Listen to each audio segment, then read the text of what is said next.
In this second video on modulation in Reverberate 3, we're going to go straight to what I think of as the party piece of modulation in Reverberate 3, and that's Fusion IR. In the last video, I explained how Fusion IR is the way that Liquid Sonics captures the time-varying nature of certain hardware reverbs at the impulse response stage. It sounds great, and it sounds like the thing that you're trying to sound like. If we come over here, what I've got here is I've got a large R Hall from the FS48 bank. That's a Lexicon Random Hall, which is a very well-known random modulated reverb. And if we go over into the Fusion IR tab, we'll see that we've got a mod rate to play with.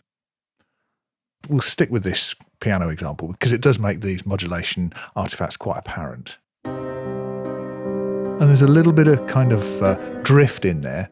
If I up the mod rate, you'll hear things get a bit nervier. There's a little kind of quiver on that sound, and correspondingly you can slow things down.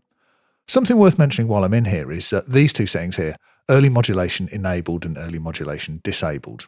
Now, if modulation's happening in the Fusion IR part of the reverb, then it does have an effect on what happens in the split mod tab, which is still available.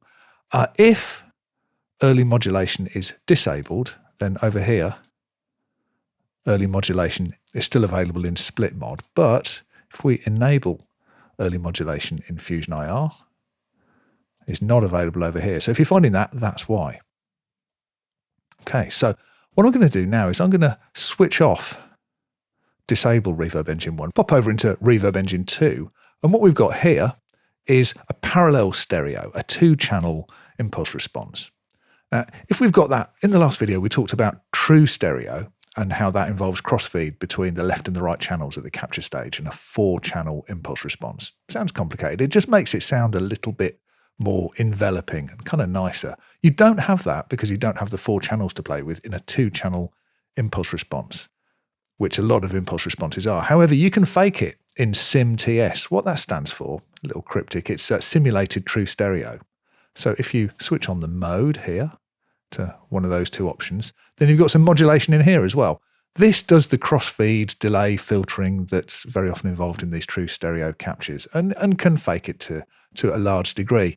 And we've got a modulation control here, which it's not the most dramatic sounding thing, but it is available. And it's another place you can apply some modulation to your reverbs. Back over in Reverb Engine 1, let's have a look at some other places. There's a few places left where you can apply modulation in Reverberate 3. And those are over in the Mix tab. Now in here, what we've got is we've got a modulation tab. We've been here before where you can set levels and pans and blend between the two engines. But over here in this modulation tab, you can modulate the blend between the two reverb engines. So let's switch that one on. And if I'll put this all the way up, and we'll see what happens is it's crossfading between the two. So we get alternately that Hall reverb in Reverb Engine 2 and that Lexicon Hall reverb in Reverb Engine 1. The last place I can think of where you can apply modulation in Reverberate 3 is pan modulation. You can also modulate the panning between the two engines. So if I'll crank these up, there's no reason to be shy. And what we've got is and you can vary the phase offset between these two. You're modulating the stereo position of these two, so you can have them panning across the stereo field. So that's 8 places where you can apply modulation to your reverbs in Reverberate 3. So to challenge the idea that convolution reverbs are lifeless because you can't apply modulation to them, well, there are 8 places in Reverberate 3 where you can apply modulation to a convolution reverb.